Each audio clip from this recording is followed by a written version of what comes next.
1 week ago. Alright, this isn't funny anymore. My new voice box speaker should be in by now. I mean, how can I make reviews if I can't talk properly? I'll call Papplz to see if he knows anything.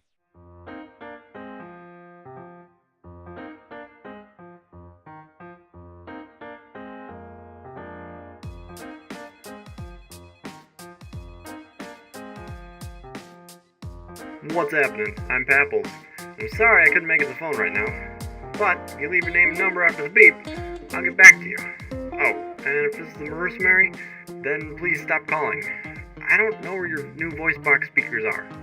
Stop asking.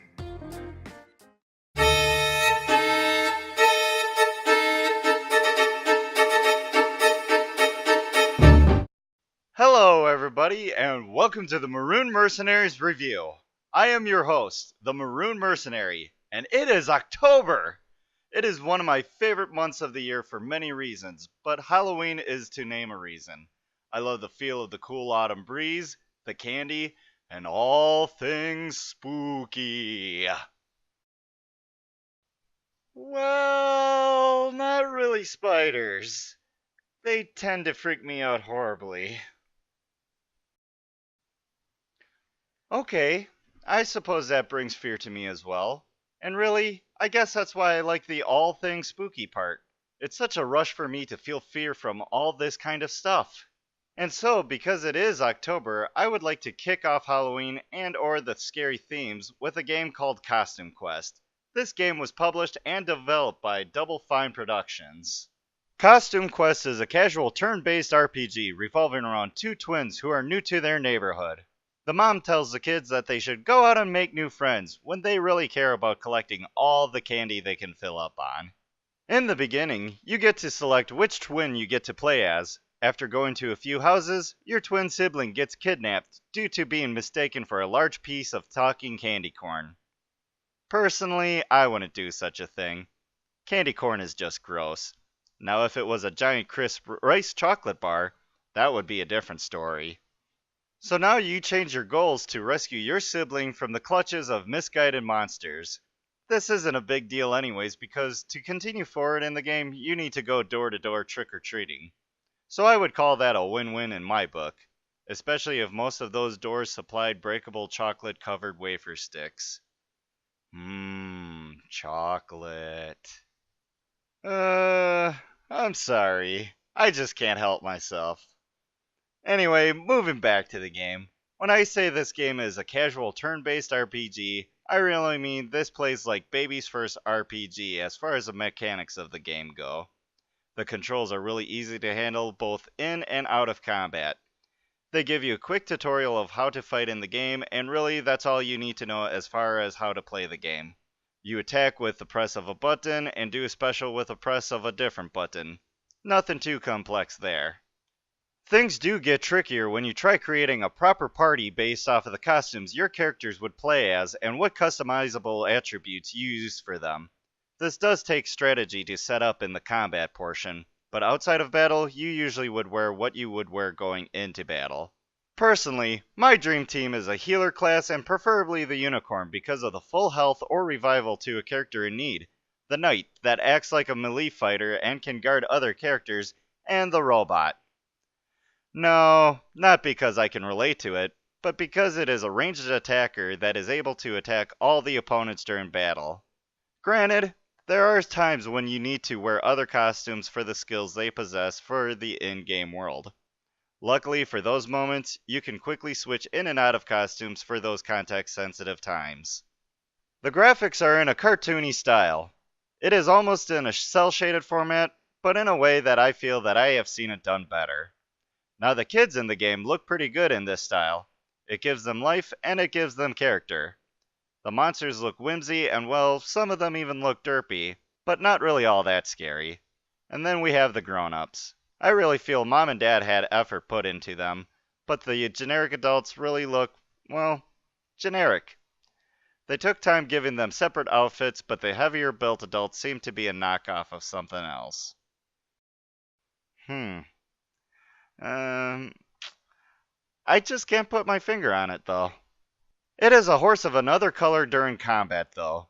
They stick with cell shading, but instead of trying to make it like a 3D cartoon, they give it more of a comic book feel to it. And then, as icing on the cake, they turn the battle into something closer to the realm of Godzilla to make the battles seem more epic than the reality of some children picking fights. To be honest with you, I don't even want to go in depth with the audio in the game because there isn't really much to talk about. However, I will say that the sound effects do complement the cartoon or comic book feel that they are going for, and the music is immersive. Every scene or battle gives the right tone for that particular moment. Overall, I find this game to be a fun experience to have. It is a good time to have when you are in the mood to be casual, but want to play an RPG game. The writing in the main story works, but it's the side stuff that really shines. For example, take a look at this.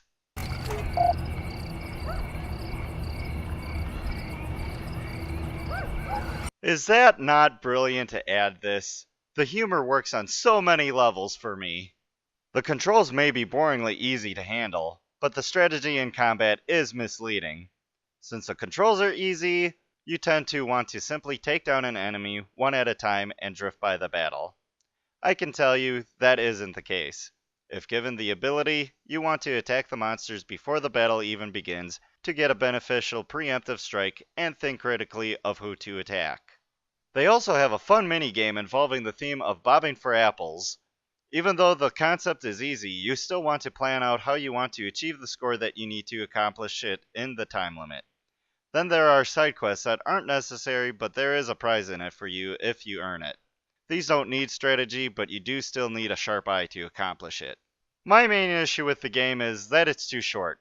It took me an entire day's worth to play the game, including the time it took to set everything up to record the gameplay.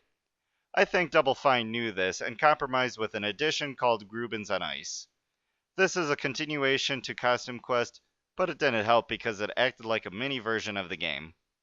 Basically, the game having the same features as the previous game, but in a smaller time frame. This includes the need to save someone from evil and the same easy controls. The only thing different is the scenery and new costumes. With all of that said, I would still recommend playing Costume Quest. It's fun, it's funny, and it's easy to play.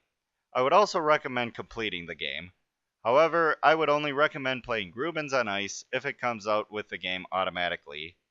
I just can't feel good telling you to pitch extra money in a shorter version of the same game with this. This is a Maroon Mercenary, and if you would excuse me, I just can't resist my candy habit any longer. I gotta get my crisp rice chocolate fix. Hello, my favorite viewer. Yeah, I mean you. The one who made it to the end. I just want to say thank you for taking the time to watch my video on Costume Quest. If you like my video, please click on the thumbs up to let me know.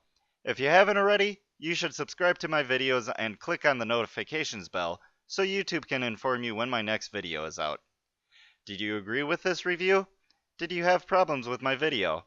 Either way, feel free to write it in the comments below. I look forward to replying to your response.